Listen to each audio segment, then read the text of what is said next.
आणि तुझे भय बाळगलेत की कोणाला तुझ्या कोपाची जाणीव होती. याकरिता आमचे दिवस असे आम्हास गण्यास शिकव, आम्हाला शुद्ध अंतःकरण प्राप्त होईल. हे परमेश्वरा परत फिर, किती वेळ लावशील, तू आपल्या सेवकावर करुणा कर. तू आपल्या दयेने आम्हाला प्रभातीचं तृप्त कर, म्हणजे आम्ही हर्षभरीत होऊन आमचे सर्व दिवस आनंदात घालू. इथे सांगते की मनुष्य जो आहे मातीचा घडवला आहे, त्या मातीमध्ये देवाचा श्वास आहे. म्हणजे माती पूर्वत माती मिळते आणि देवाने दिलेला आत्मा स्वर्गात जातो. म्हणून या ठिकाणी जो मनुष्य आहे या भांड्यामध्ये जो आत्मा आहे त्याला 70 किंवा 80 वय दिलेलं आहे. वर्ष म्हणजे सगळ्याला एक जग सोडून जायचं आहे. सगळ्याचं काय देवाच्या वयमध्ये योग सांगतो की देवाच्या वयमध्ये सर्वांचं आयुष्य देऊन ठेवलेलं आहे, त्याची मर्यादा ठेवलेली. हे निमित्त होतं की मीना आंटी या ठिकाणी आजारी होती, ते निमित्त होतं बाळकी देवाने त्यांना बोलवलं. म्हणजे दुःख मानू नका. व ते सांगते की तुम्ही काय करा, सर्व दिवस तुम्ही आनंदामध्ये घालवा.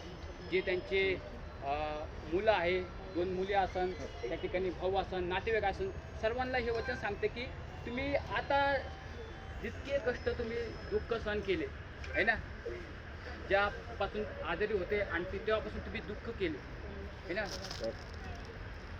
पण ते आनंदामध्ये घाला. आपण प्रार्थना करूया, नेत्र बंद करूया, प्रार्थना करूया. शेवटची प्रार्थना करूया. आपण नेत्र बंद करूया. आपल्यामध्ये हिवाळी पास्टरची प्रार्थना. प्रभू आम्ही तुझी स्तुती करतो आजच्या ह्या दिवसाबद्दल. प्रभू, हे दुःख समय देवप्पा तू आम्हाला सर्वांना एकत्रित केलेला आहेस. मीनाबाई चौतमल देवप्पा यांना दिलेलं आयुष्य देवप्पा त्या जगल्यात. जेवढा त्यांचा जीवनाचा प्रवास काळ होता प्रभू, तो त्यांनी पूर्ण केलेला आहे. पृथ्वीवर जन्म घालण्याची वेळ आणि पृथ्वीवर देवप्पा तुझ्याकडे बोलवण्याची वेळ हे तुला ठाऊक आहे. आणि देवप्पा तू त्यांना तुझ्याकडे बोलवलेलं आहे. त्यांचा आत्मा देवप्पा तो तुझ्याजवळ सुरक्षित आहे. प्रभू, ज्यावेळेस पुनरुत्थान होईल ते आपले सर्व प्रियजनाला भेटतील. कारण तुझं वचन सांगते की जीवन आणि पुनरुत्थान मी आहे.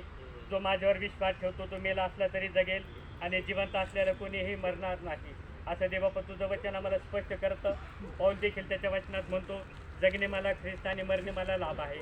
प्रभू, या बहिणीला तुझे आयुष्य दिलं, त्यांनी देवप्पा तुझ्यामध्ये त्या जगल्यात, पण शेवटच्या क्षणाला देवप्पा तुझ्याकडे ते आलेले आहेत. प्रभू, कवी देखील त्याच्या गीतामध्ये म्हणतो, औचित्य येतो निरोप वर्षा, होशील तू तिथला मानवा क्षणभर तू इथला. आणि प्रभू, या गीताप्रमाणे मानवाचं आयुष्य क्षणभंगूर आहे. प्रभू, मीनाबाई चौतमल देवप्पा हे तुझ्याजवळ आलेले आहेत. आम्ही प्रार्थना करतो त्यांच्या सर्व नातेवाईकांसाठी, मुलींसाठी, जावयांसाठी, त्यांच्या सर्व देवप्पा लेकरांसाठी, परिवारासाठी. प्रभू, हे दुःख सहन करण्याचे देवप्पा त्यांना तू शक्ती दे, सामर्थ्य दे. तू त्यांचं सांत्वन करणारा देव, तुझी कृपा देवप्पा तू पुरव. आणि दुःखामध्ये देवप्पा तू त्यांच्या संगती राहणारा इम्मानुएल देव हो. तू प्रार्थना ऐकलीस प्रभू, आम्ही तुझी स्तुती करतो. ही प्रार्थना येशूच्या नावात केली म्हणून मागतो. लावून घ्या.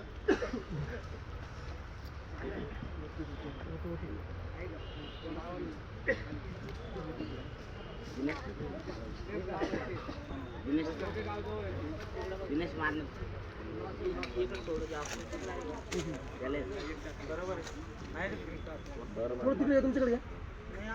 बरोबर आहे.